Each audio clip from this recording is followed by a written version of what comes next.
Até quando, Senhor, clamarei eu e tu não me escutarás? Gritar-te-ei violência e não salvarás.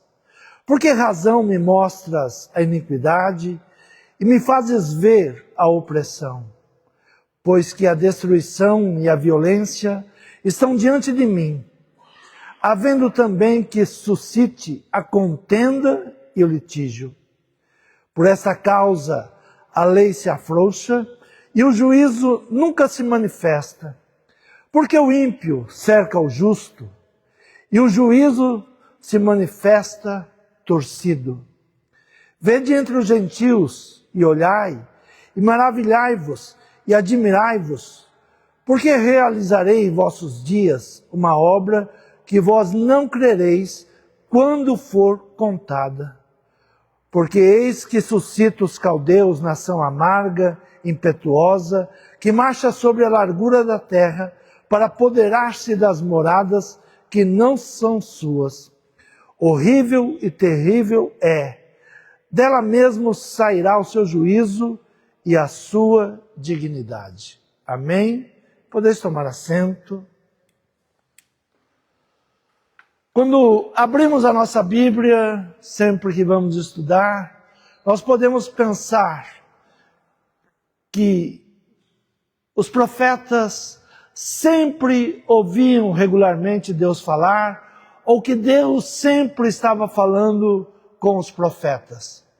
O profeta Abacuque, que observou em seus dias a injustiça crescente e não suportando o silêncio de Deus, ele se dirige para Deus e pergunta: até quando eu estarei clamando? Até quando?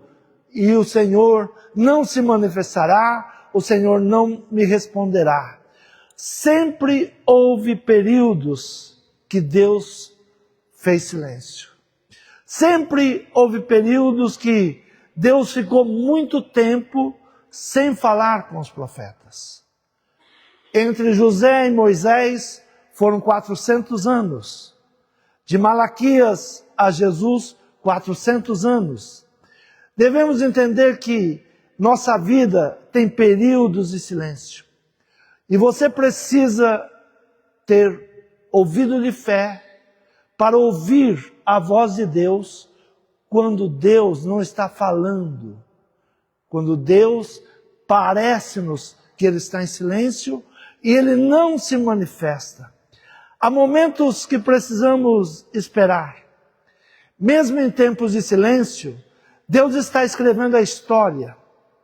Os eventos importantes se manifestam sempre de maneira sutil. Não muitas vezes como nós imaginamos. Olha, Deus vai falar, Deus vai bradar, e muitas vezes Deus, ele se mantém em silêncio. Mas nós precisamos ver nas entrelinhas Deus mudando a história.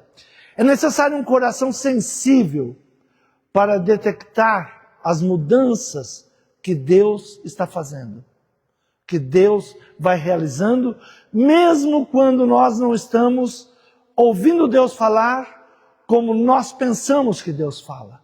Deus fala de várias maneiras. No misterioso tempo de Deus ocorrem coisas sutis que só o coração sensível para detectar as mudanças que podem estar acontecendo. Muitas vezes os nossos olhos e os nossos ouvidos não conseguem captar aquilo que Deus está escrevendo na história. Deus está chamando a igreja a um tempo que será necessário usar sabedoria e inteligência para que nós possamos entender tudo o que está passando. Estamos vivendo um tempo obscuro, de uma névoa que as coisas não se mostram nítidas.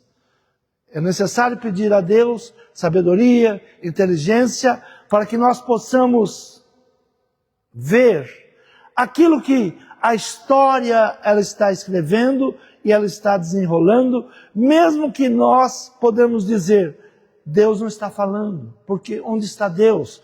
Ou usar as palavras de Abacuque e até quando, Senhor? Clamarei eu e tu não me escutarás. Gritar-te-ei violência e não salvarás. Essas eram as palavras do profeta Abacuque.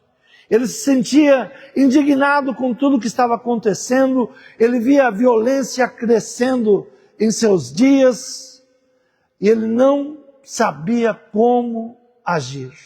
Ele não sabia como poderia mudar toda aquela situação. Jesus, ele contando uma parábola, a parábola do mordomo infiel, ele dá uma palavra a todos nós. Capítulo 16 de Lucas, versículo 8, ele diz assim: E louvou aquele senhor, o injusto mordomo, por haver procedido prudentemente, porque os filhos deste mundo são mais prudentes na sua geração do que os filhos da luz. Jesus conta uma parábola de um mordomo infiel, que ele passa a usar os valores do seu senhor para benefício próprio, para que ele se sobressaísse. E Jesus dá uma palavra e diz: E louvou aquele senhor, o injusto mordomo, por haver procedido prudentemente, porque os filhos desse mundo são mais prudentes na sua geração do que os filhos da luz. Ele nos chama, nós que somos filhos de Deus, a ter uma percepção melhor e maior do que está acontecendo. Eu sempre trago que Daniel na Babilônia, ele viveu dentro de um sistema tenebroso, mas ele se torna governador. Ele usou de sabedoria. Muitas vezes, se nós não usarmos de sabedoria, em meio ao sistema que nós estamos usando, nós seremos sucumbidos, derrotados, destruídos. É um tempo de buscar sabedoria em Deus. Como viver em nossos tempos. Ah, mas onde está Deus que Deus não responde? Onde está Deus que não está ouvindo tudo isso? Deus continua escrevendo a história. Deus continua no controle de todas as coisas. E não podemos perder a sensibilidade, nem perder a fé, para termos um ouvido para entender que Deus continua agindo. Ainda que os meus olhos não estejam vendo, ou os meus ouvidos não estejam ouvindo. É necessário entender os tempos de mudança. É necessário entender que os tempos não são iguais. Eles vão mudando e nós temos que ir nos adaptando ao tempo e mudando tudo aquilo que muitas vezes nós não entendemos. Precisamos pedir direção a Deus. Como vou cuidar da minha casa nesses dias? Como vou ensinar os meus filhos nesses dias? Como vou manter os meus negócios nesses dias?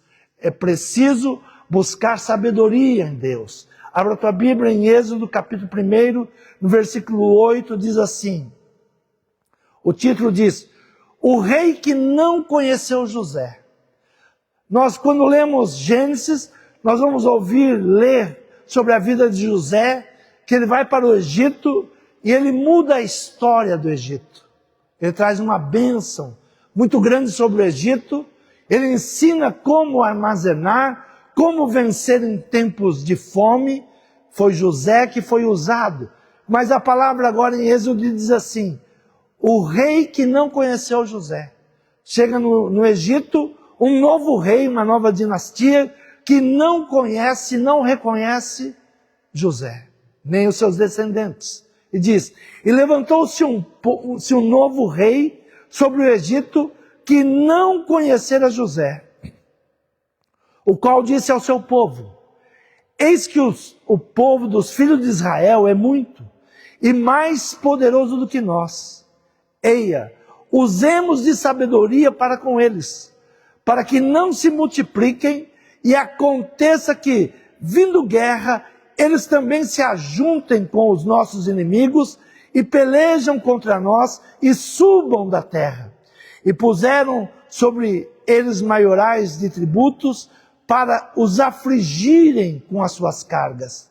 Porque edificaram a Faraó cidades, armazéns, Pitom, Ramassés, mas quanto mais os afligiam, tanto mais se multiplicavam e tanto mais cresciam, de maneira que se enfadavam por causa dos filhos de Israel.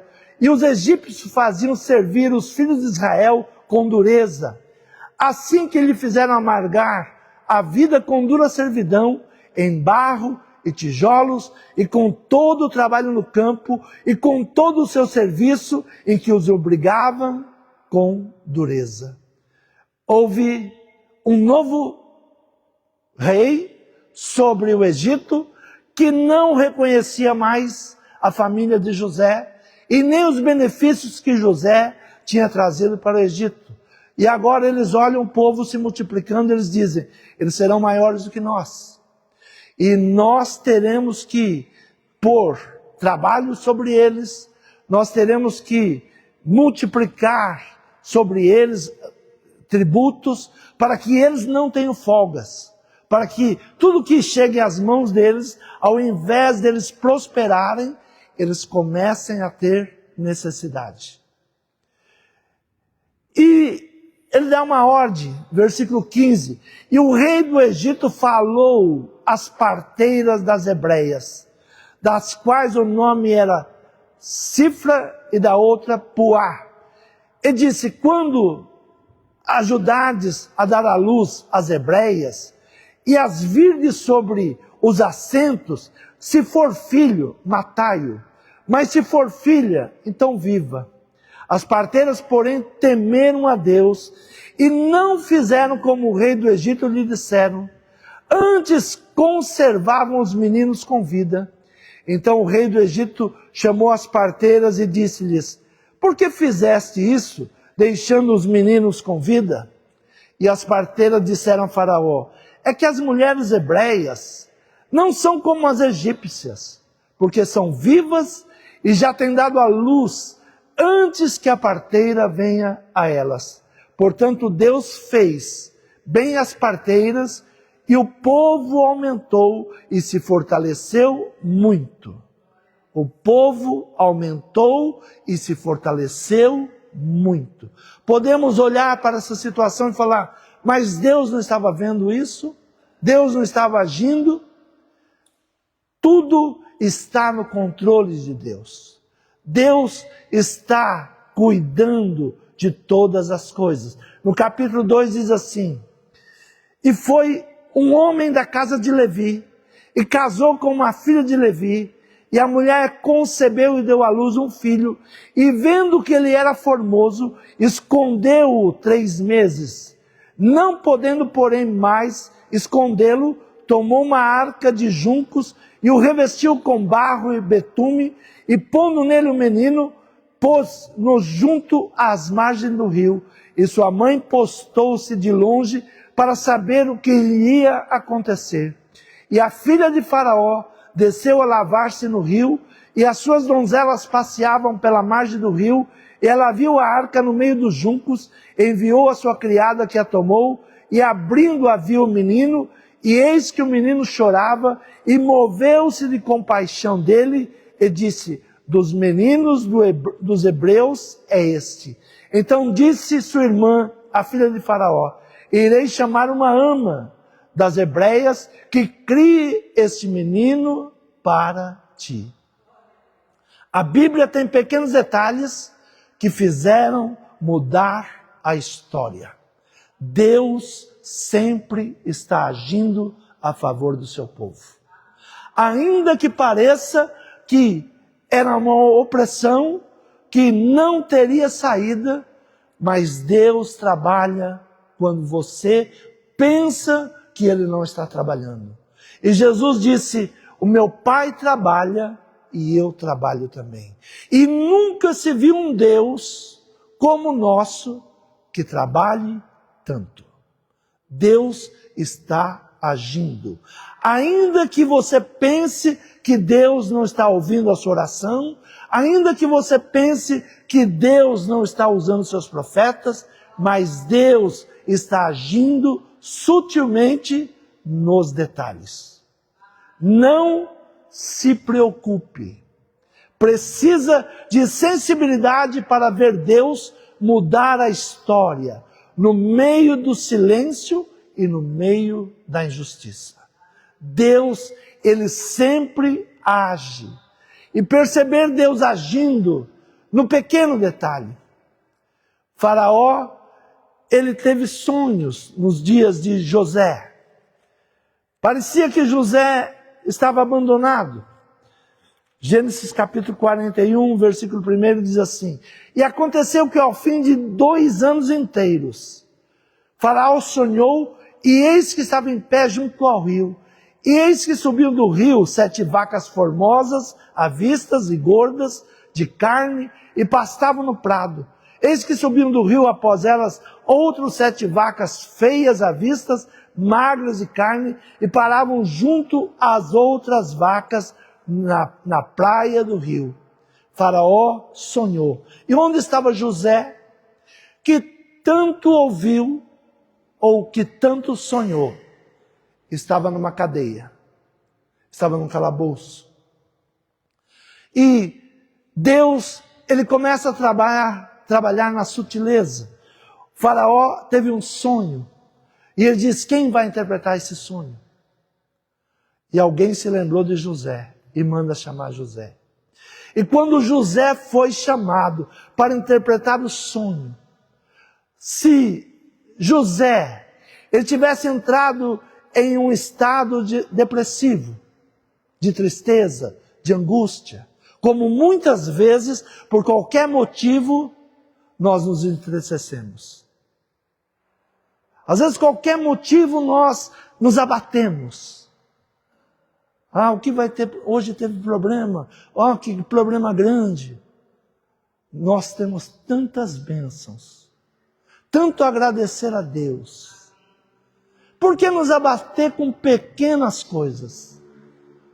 Se José fosse como você e como eu, que se abate com qualquer coisa, quando alguém disse: Faraó teve um sonho, ele poderia responder: de sonho eu estou cheio. A minha vida inteira eu sonhei e nada deu certo. Desde pequeno eu sonho, porque Deus falou comigo que eu ia governar. E é mentira, porque nada aconteceu. Quantas vezes nós achamos que Deus está demorando? Quantas vezes achamos que Deus não está ouvindo a nossa oração? Se José tivesse agido como você e eu agimos várias vezes, dos 17 anos até 30 anos, nada aconteceu para José. Só decepção. Só coisas decepcionantes. Talvez nesse período ele perguntou: Deus não fala. Deus me abandonou. Deus não responde às minhas orações. De repente alguém manda chamar e ele poderia deixar a mágoa tomar conta do seu ser. Sabe que muitas vezes nós deixamos a mágoa tomar conta do nosso ser e nós falamos: não vou fazer mais. Desse jeito eu não faço. Eu sou um pastor que hoje está com problema na energia, mas eu já preguei em Angola, que nem energia tinha. Preguei numa igreja que ela era feita de trapos. E eu dei uma palavra ao pastor dizendo: você não precisa de pastor brasileiros. Porque ele imaginava que os pastores brasileiros iriam para lá construir a igreja para ele. Eu disse: não, você precisa de Deus. Se você crê em Deus, você vai fazer uma grande igreja aqui. Não precisa de dinheiro do Brasil, você precisa de Deus. E tive uma conversa muito séria com aquele pastor. Em 2 anos, ele construiu uma igreja tão grande quanto esta. Porque ele creu que Deus é quem faz. E Deus não é homem para mentir. Deus cuida de cada detalhe. Muitas vezes os problemas vêm para saber como está o nosso coração. Como está o nosso coração? Quando vem um problema, Deus quer saber como você reage. Como você continua confiando nele. Então, se José, ele fosse como qualquer um de nós, ele poderia deixar a mágoa entrar no coração dele e responder: sonho, estou cheio disso, cheio desse negócio, não quero mais saber. Mas Deus mudou a história na sutileza do sonho. Faraó sonhou. E Deus traz José para interpretar. E quando ele começa a interpretar o sonho, seria só para interpretar o sonho. Mas ele começa a trazer ali alegria, interpretar o sonho. Que Faraó, ao olhar para ele, diz: onde encontraremos um homem com a sabedoria dos deuses? Ou a sabedoria de Deus? Para eles era deuses, mas nós sabemos que é a sabedoria de Deus. Nós temos que viver nesse tempo com a sabedoria de Deus. Pode vir problemas, pode vir o que vier, se levantar o que se levantar, Deus continua no mesmo lugar. E Deus continua a agir na sutileza. Não se preocupe. Deus dará respostas. Deus mudou a história. Quando o faraó sonha, vai buscar José, que era o sonhador. Ele poderia ali estar frustrado, porque ele sonhou tanto e não conquistou nada. Mas Deus coloca ele para interpretar os sonhos. Não o sonho dele, mas o sonho de Faraó. E Deus, através da fé que ele teve, da alegria que ele teve em ser chamado, Deus coloca ele como governador no Egito. É através da nossa dependência de Deus, da nossa fé, da nossa confiança. Abra a tua Bíblia no livro de Esther, capítulo 6. Diz assim: naquela mesma noite, fugiu o sono do rei.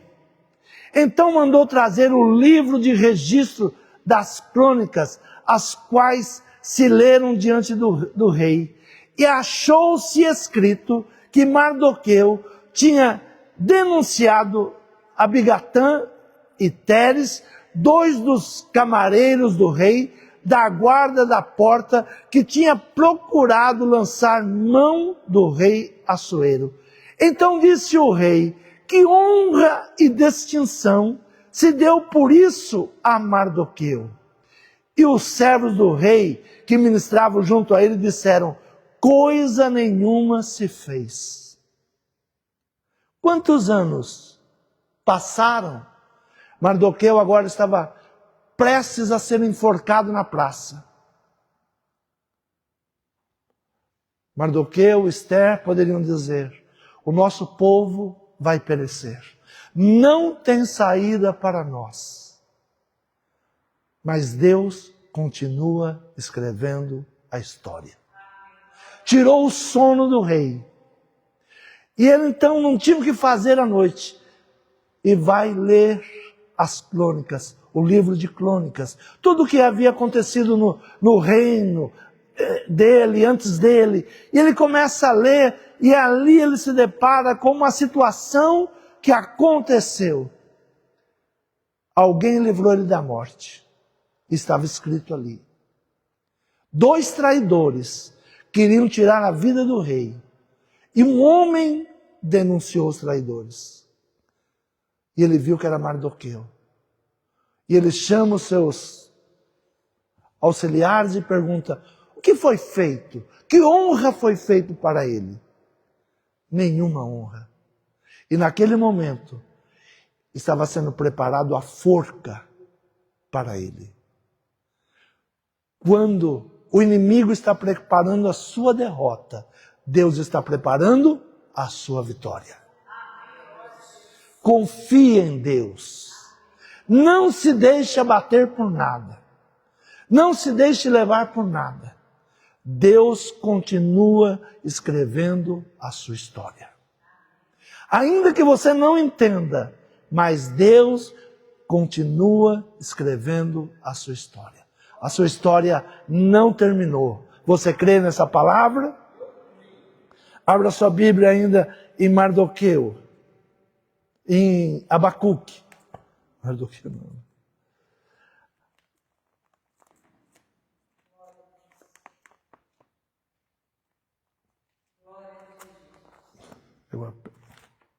Abacuque capítulo 3, versículo 16 diz assim: ouvindo eu, o meu ventre se comoveu, a sua voz tremeram os meus lábios, entrou a podridão nos meus ossos, estremeci dentro de mim, no dia da angústia descansarei, quando subir contra o povo que invadirá com as suas tropas, porque ainda que a figueira não floresça, nem haja fruto na vide, ainda que decepcione o produto da oliveira, e os campos não produzam mantimentos, ainda que a ovelha da malhada sejam arrebatadas, e nos currais não haja gado, todavia eu me alegrarei no Senhor, exultarei no meu Deus da minha salvação. O Senhor Deus é a minha força, e fará os meus pés como os das servas, e me fará andar sobre as minhas alturas. Você crê nessa palavra? Ainda que pareça que não tenha resultado, se alegre, porque Deus está escrevendo a sua história. Se coloque de pé, fale com Deus nessa noite.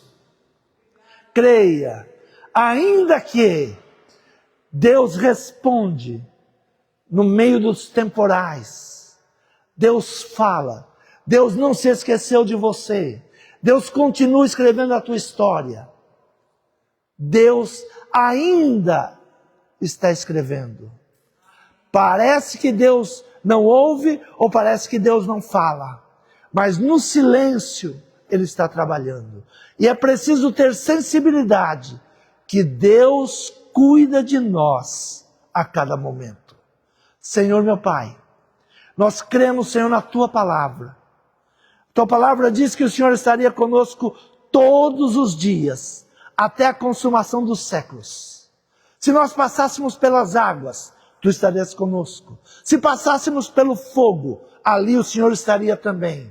Senhor, é confiando nesta palavra, Pai, que nós estamos diante da Tua face.